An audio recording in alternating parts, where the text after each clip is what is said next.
everybody, welcome to my channel. My name is Sharon, and this is a channel that is dedicated to all things related to narcissism.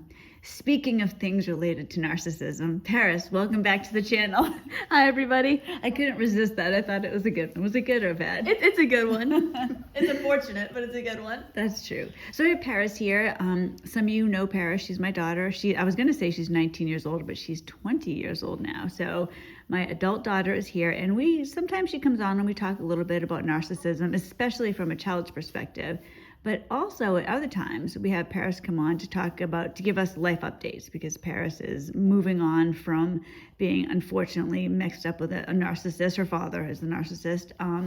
So we want to talk a little bit about how important it is to have a positive attitude and what it can really lead to, because both of us are similar in that way. So she has a big announcement to make. I'll let you do it. But let's talk a little bit about your attitude, where you've told me before that sometimes, because just to backtrack for a minute, sometimes I feel guilty. I feel like you and your brother didn't have the childhood that I wanted for you, and you lacked things and you had to leave your friends. Like things like that bother me. But you have such a great attitude, and this isn't just to, pacify me, but it's how you live your life, where why don't you tell us in your own words about people that are just handed everything? So obviously it's preferable to have a good childhood, to have things handed to you. But I have found that I feel like a lot of people who are self-made in a successful way didn't have good childhoods, or they weren't handed everything. And I think it's because we had to fight for what we have. So we're used to being, I guess, I don't know if independent's the right word, but we're used to being all right, I want to do this, so I'm gonna have to put every effort forward that I possibly can to get it. And then you get it, and then you just keep working towards for more goals. So I look at it like my childhood growing up with a narcissist as a father. Obviously it's not good, but some good has come from it, and that I'm gonna take my life back. I'm going to fight for what I want. I wasn't handed anything. I fought for everything I have. And the thing is, I notice, and I'm like this too, I always, Joe and I have this laptop, you guys, and I love my laptop. I'm very careful with my laptop. And Joe always laughs, because right, if I touch the laptop, it's just like a joke.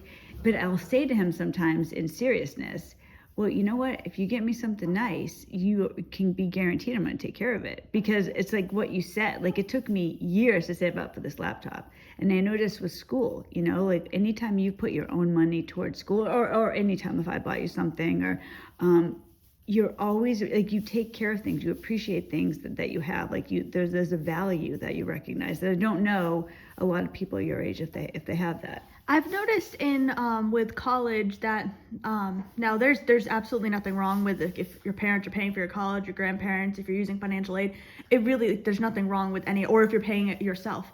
However, I have noticed consecutively that I don't know anybody who's paying for college by themselves who has dropped out.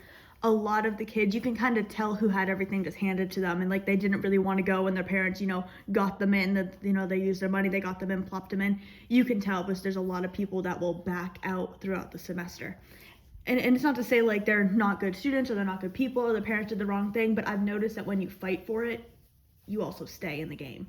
As a parent, it's horrible, and I know a lot of you guys can relate it. It's horrible to think of things that happened, and I wish I could have done things differently. Should I have done things differently? Why didn't I know? Should I have known? You could go back and forth, and all of a sudden, for me sometimes, I posted a picture of my son the other day on the channel, and I posted that picture because he had this big smile on his face. He must have been about 5 years old, and it was before we knew. So it was it hurt me, because I feel like the kids are still that age in some ways. And then I turn around and I blink, and Paris is 20.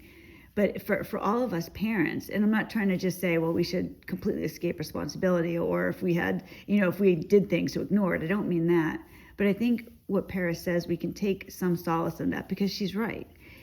Kids in general, not always, of course, but who are just handed everything. Everything comes easy. They're 16, they have a car. They have plenty of money. They don't worry about college. People like that, they just don't understand suffering. I think suffering is necessary to have a good life. Even if you think of animals, right? In a child in the womb, not that a person's an animal. I have another example after that. But when a child is in the womb, children that are born through the struggle of like childbirth, of vaginal birth, they're healthier on APGAR scores than kids who have a C-section.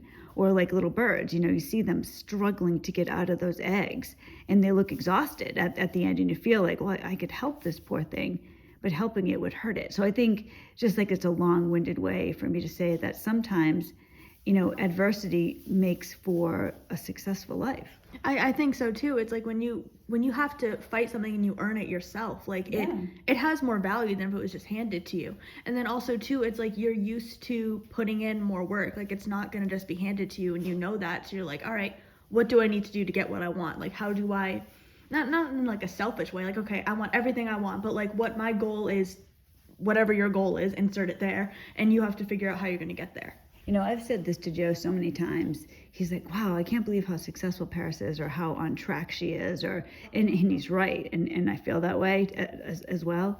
But one thing, I think the reason that you are so driven and you get these things done is because, and not all kids have this ability to do it. And it's so great. You'll listen to what I say or Joe says, and you do it. You take our advice from things we know because we've experienced these things, or we want you to understand that if you do X, Y, Z, you can have amazing things, like publishing your book. A lot of people might have just been like, well, yeah, one day I'll do that. I'll do something about it. Or, yeah, maybe I'll look for an agent, or, and all of a sudden those maybes turned 5 years down the line. But with you went straight at it. And just tell us a little bit of a synopsis of how you made your dream to become a writer come true, and then your big announcement. All right, so I think I've always liked writing. Like, I'll find old writing documents from when I was like 8 or 9, and they were questionable. Like, we don't talk about that really. But basically what I'm saying here is like I've always kind of liked writing. But until I was 16 is when I started thinking like I wanted to make something of it. But I was in that phase, like, maybe one day I'll figure it out. Maybe I'll be better. And over time, I realized I'm very firm in the belief that anybody can be a writer and anybody can publish a book, because you just need an idea, and then you need to put you need to put the work in, and you need to make the idea a reality. But anybody can come up with an idea. Anybody can write. Maybe you're not a great writer on the first draft, but let me tell you, I'm not publishing my first drafts either. Like, I published drafts 10, 11, 12. So it doesn't need to be perfect the first time around. But basically, I decided when we moved, so we moved in December of 2021 to escape my father, who's a narcissist. I decided that 2022, I was going to take my life back. And part of that was that February of 2022, I decided I was going to self-publish my first book. Now, you also did this while you were battling PTSD. That's something I think is important. And Paris battled this and got through it. She got through to the other side, but nothing was stopping her. I think it's because I made that conscious decision. Like, I'm not going to let this stop me anymore. Because, I was fighting with that. I did used to get panic attacks, and I don't really get them anymore. And I think it's because I kind of just said, screw it, and started doing whatever I wanted to do in regards to my goals and publishing and everything like that. Because a part of it, I don't want to say it was out of spite, because that makes it seem a little more negative, but part of it was out of spite, because it was like, you know what, I'm gonna do it. People think I can't do it, or like I'm struggling with PTSD right now, or my father caused a lot of problems and he dragged me back. He took away opportunities. You know what? I'm gonna make my own opportunity. I'm gonna do it myself. So I started learning how to do it, and I think I have an online presence of I have a page where I give people writing tips and stuff, and I'm friends with a lot of people on there who have also self-published books. So I think a lot of that inspired me as well, because I would have had no idea what I was doing without their help. So I think it was a combination of things, but part of it was I was like, you know what? I'm not gonna let this drag me back anymore. I'm gonna make something of myself. I'm gonna go and do it. Now, the thing, you guys, when you're healing from narcissism, this just because I'm thinking about this while Paris is talking, all of us, we have the ability to, and it's not just with narcissism or writing or whatever you want to do. What we need is already within us. It's already within us. We know what we need to do. It's just not easy to do it. But the steps are there. So Paris, you knew, I want to write this book. I want to be a writer. I'm not going to be a writer just talking about it or daydreaming about it or writing in my journal, or one day, maybe in 5 years and 2 years and 3, whatever it is. You went and you did it, and you accomplished so much. And so tell us how many books you published, what your future plans are with publishing or anything. And then we have the big announcement. I'm trying to drum up interest here. Yeah, right, the big announcement, drum roll. To start like a very distant, faint drum roll that as I talk, Exactly, like yes. just make it get louder and louder until like you can barely hear me. Yeah, I don't have those effects on this channel yet. You gotta help me. We gotta make things like Bush. I can just drum my hands to the table distantly. So back up for what I don't want to say what I've done so far. That seems like a weird phrase. What I've done so far. But I've published 3 books so far as a trilogy. It's called the Magi trilogy. So book 1's the Magi. Everything, by the way, is down below if you're interested. Yeah, all of the information is down below. Hit me up with some sales. I'd really appreciate it. So book 1's the Magi. Book 2 is Illusion of Fear. And book 3 came out this past August and is titled Beldestine. So that's the Magi trilogy. It basically, a quick rundown of it. It follows a girl, her name is Rose, who discovers she has magic powers. And once her family is kidnapped in relation to her having powers, it's her saving them in book 1. And then in book 2 and 3, it's a little bit, I don't know how to say it without spoiling. That's one thing I've learned with marketing. It's really hard to market the second and third books in the series because you can't spoil the events of the first book, but you need to get people to be excited. So basically it follows Rose as she moves on from saving her family, but as she... That was so last year. Yeah, that was so 2 months ago, guys. It follows her as she is trying to save the Magi, which is what people with magic powers are called as a whole. That's my kind of off my head synopsis. So I published those 3 books. Actually, in 2 weeks, I think a week and a half actually, I'm publishing a book with one of my closest friends. It is titled Theater of Memories.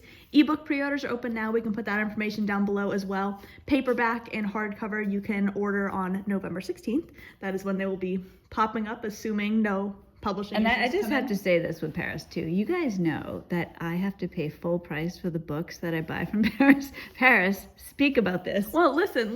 Here's here's the thing. I only get like $2 or $3 a book.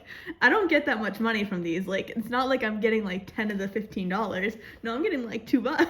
So in my defense. So you're robbing from your own mother? Oh my gosh. It's basically like, listen, if you guys, all of you who watching this, if you buy my books, maybe I can get my mom a discount. Maybe I can afford to do that. Help me out, guys, yeah, please. Exactly. Like, guys, it's a lot of money. I put a lot of money in publishing books. Like, it really costs a lot. Oh, actually, we should mention how I bought some books of yours before your birthday and kind of what that led to. Oh, yeah, we should. Yes. Okay, so I'm getting like off track here. Yes. So before my birthday, which was in August, my mom bought some books off of me, and I was like, this is great. I'm making just randomly, yeah. Yeah, I was like, I'm making like $2 or $3 here. This is great. No, hey, I bought 4 books, so that's like $8 yeah, right there. That's a lot of money. That's like 2 frappuccinos. Exactly, it is. Like, I can go to coffee like twice this week. This is great. So she bought the books, and she said she just wanted them to kind of have on hand to give to people, which, I mean, I didn't really think much of, because I was like, okay, makes sense, it makes sense. We can work with that. I'm getting my $2. And then on my birthday, she and Joe surprised me by taking me to this bookshop that's pretty local to us, and it's a cute little bookstore. Oh, it's so cute. Great. It's like 3 stories. It's adorable. And my books were on the shelf of the bookstore, so she had actually bought them so that she could put them on consignment in this bookstore for me. So my books are officially in a bookstore. Last time we went, there was 2 of each. There was only 1 of each. I'm still waiting for my check in the mail. Well, we're looking for that royalty check. What's that going to be, like $1.75? Come on. I'm like, where's my royalty check? So basically, we're waiting for that. But that being said, my books were on a bookshelf in a store, and the woman who, I guess she arranges the events and stuff, she's met my mom and Joe a couple times now because they went down to plan this, etc. And they expressed interest, like if I was interested in a book signing, that we could talk about it. So I emailed her, I got in contact with her, and I have my very first book signing lined up. So I'm very excited. It's in early January.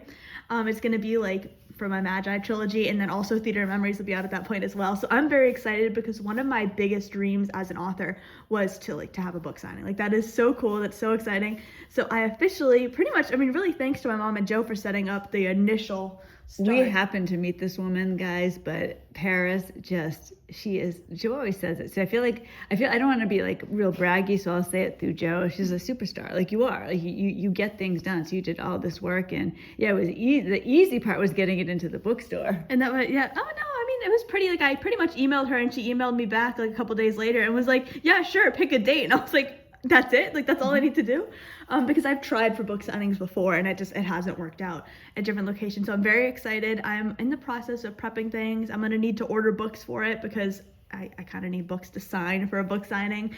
I'm going to be designing a new sticker to bring for it that I'm hoping to be able to give away there, stuff like that. So I'm very excited working on that, and that's early January. So it's just in 2 months. It's so fantastic. It's amazing. It's great watching you accomplish so much, Paris. It just is phenomenal. And it shows it's not just you, it's God helping you and you really taking heed of advice you were given and really not letting anything stop in your way. And you are a testament.